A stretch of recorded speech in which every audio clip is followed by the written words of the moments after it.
Love that from the very beginning, everything that we do at Edges has an intentional why behind it. For example, the communion table's in the center, and it reminds us of God's presence in the middle of us. I love that we face each other. The space allows people to move around and worship in the way that they need to. Here I feel like we're free to go visit the prayer rail or put a scroll in the prayer wall. I think one thing that we do different at Edges is we don't necessarily call ourselves or each other worship leaders. We've kind of coined the term lead worshipers. And as a lead worshiper, we don't want to be in the spotlight. We want to just kind of be another voice in the crowd. I feel like as a lead worshiper, I have done my job if I can step away from the microphone and don't actually have to lead anymore. So I think there's a lot of things that are unique about Edges worship. One of the things I love about it is that it's really focused on adults, meaning that we want to address topics that might be heavy and hard. What we're often doing is inviting people in to wonder about something that they may not have thought of before.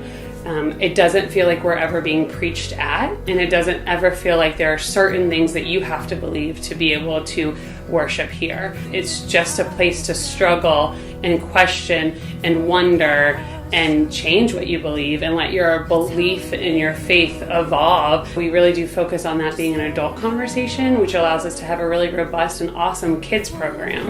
One of the really neat things that has come out of it is that when the kids get to be the age of about 6th grade and they get to come upstairs, they're so eager to join in that conversation. My family is interracial. My daughter, when maybe she was like about 18 months old, she really took to at that time a college student who was in our congregation who was also interracial, and it was just so unique. It was like she just knew that he was like her, and the way he then picked up on loving her was just incredible. Theo Team is a group of folks who gather on a weekly basis to think about the sermons from week to week.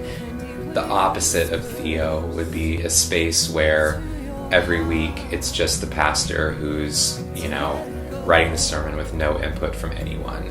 And to me, that seems so anti who we are, a group of people who want to be able to learn from each other, and a pastor who wants to learn from their folks, like their people. I also think that it's helpful for folks in the Edges community to see their people doing some of that work also, because it communicates to the entire community that this is all of our work.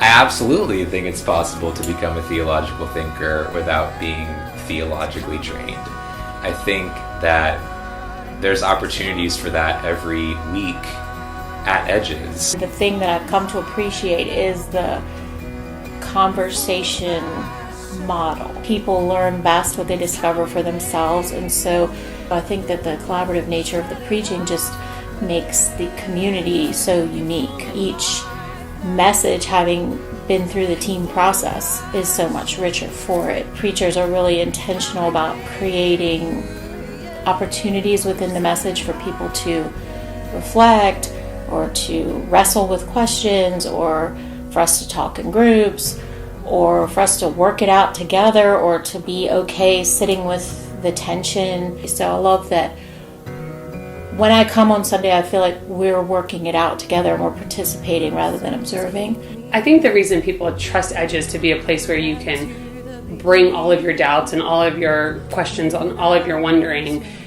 is that the way people mostly get here is through other people bringing them.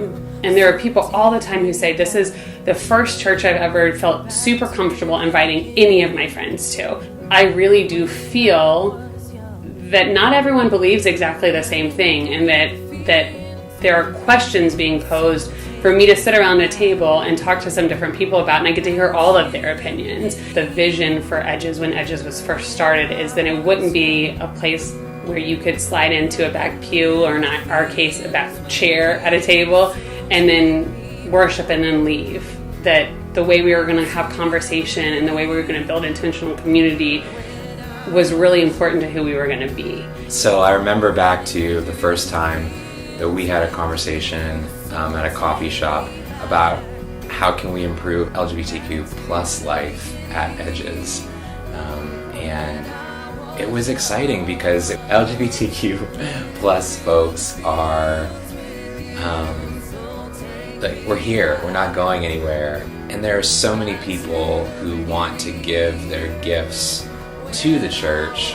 And if the church doesn't do that work, then it essentially has the effect to eliminate that group of people. In the beginning, Jackie was pregnant, and I will never forget that I showed up one day and there was a mound of diapers. And I mean, I took those home and she just started crying. You know, she's like, these are our people.